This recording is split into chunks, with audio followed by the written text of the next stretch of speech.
What's up, guys? I'm Vlogs and Draws, and today we are reading Chapter 3 of the scariest book ever from Goosebumps, House of Shivers. Chapter 3, A Trap. We called Wendell's name some more. Our voices echoed as if we were in a cave. I spotted a door at the end of the room. It was open, nothing but darkness behind it. Wendell, Uncle Wendell? Are you here? We really didn't expect an answer, so we both jumped.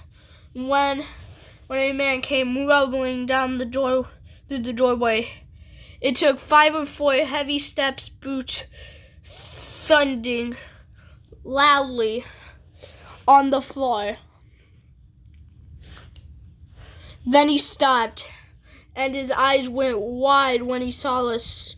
Startled, Betty and I froze. Bentley barked once, then stood at attention. He was a big man with the lion's mane of black hair, wild around his head, and a spiky black beard. He wore a loose-fitting pale lumberjack shirt over baggy khaki pants and black knee-high boots. He squinted at us, his big chest heavying up and down. Breathless, as if he didn't expect us, he rubbed his beard with a pudgy hand. "Hello there," he said finally. His voice was deep and scratchy. "Uncle Wendell," I said. "You're here," he said. His black eyes studied us. They moved from Betty to me. He rubbed his beard some more, as if he was thinking hard. "Our parents were late," Betty said. They couldn't stay to see you. "They're sorry, but you've grown," he said in a rumbling voice. "Betty and I are 12, I said. He nodded. Then he took a few steps closer. "I want to apologize. I was out back. I wasn't here to greet you." "That's okay," I said. We're so glad." Wendell lowered his eyes. "I'm afraid you've come at a bad time." "A bad time?" What did he mean by that? But can we still stay here?" Betty asked. Yes, you must stay here," he said. "I need your help."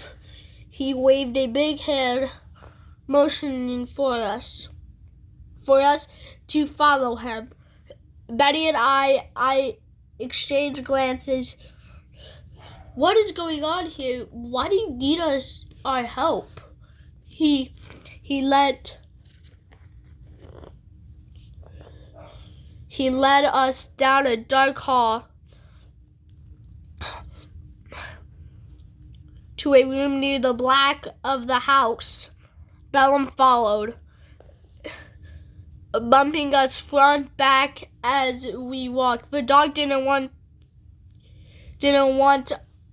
us out of his sight. The room is huge. A fire flamed in a wide stone fireplace that nearly took up a whole wall. A black couch and 2 black armchairs circled a low coffee table.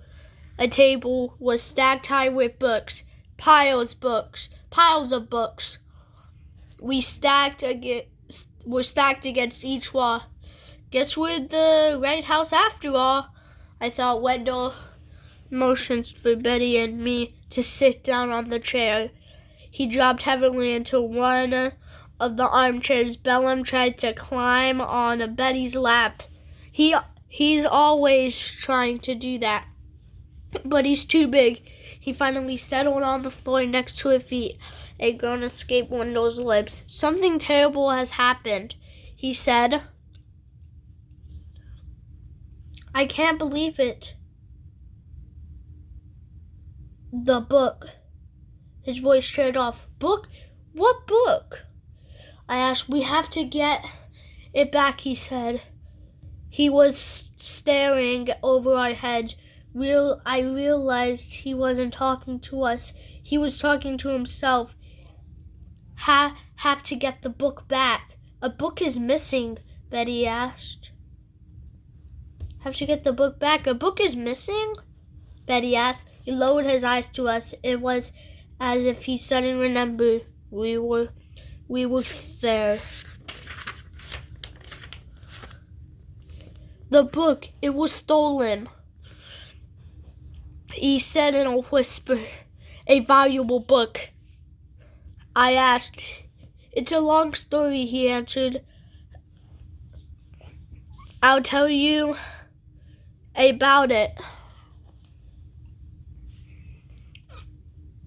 I'll tell you about it later. Let's get you settled into your rooms.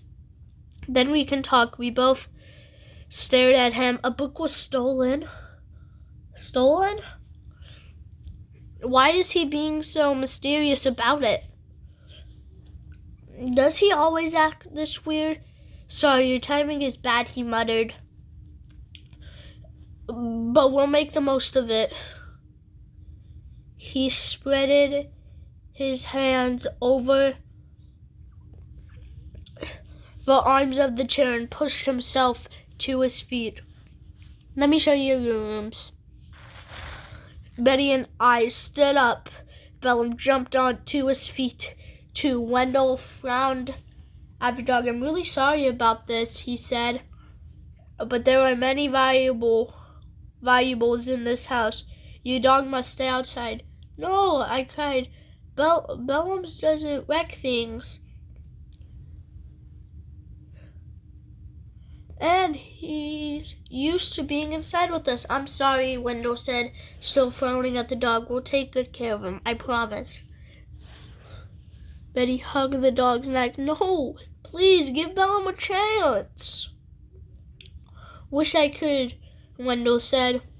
He turned and shouted down the long hallway, Jessie, come take care of the dog. To the black lawn. A few seconds later, a young woman in a pale blue sweater pulled down over black tights appeared. She stared at Betty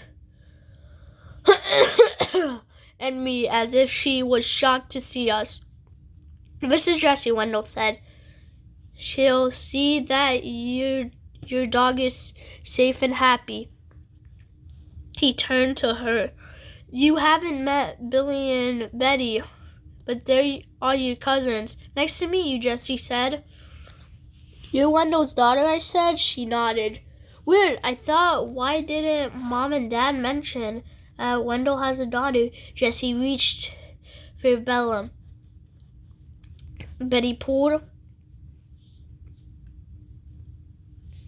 him back. Do we have to? Afraid so, Wendell said softly.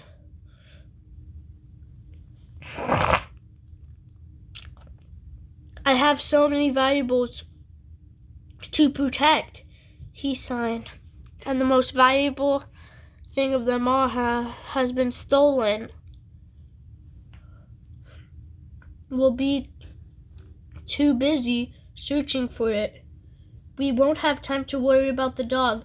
Betty hesitated for a long moment. Then she let Jessie lead the dog away. He's really cute, Jessie said. You can come visit him out back all you want. Her shoes clicked on the floor. She disappeared down the hall with him. Follow me. Your rooms are upstairs, Wendell said. He led us down the hall to a steep wooden stairway. Hold on to the banister, he said. This house is old, and some of the stairs are weak. The stairs creaked and groaned under our feet, as if we climbed Upstairs, a row of rooms opened to our right. The wall on our left was lined with books. I think you'll be comfortable, Wendell said.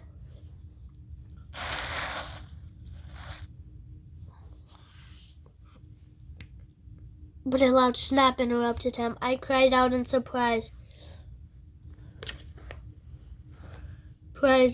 And then a stab of hot pain rolled up my ankle. Howling like a wild animal, I dropped to the floor.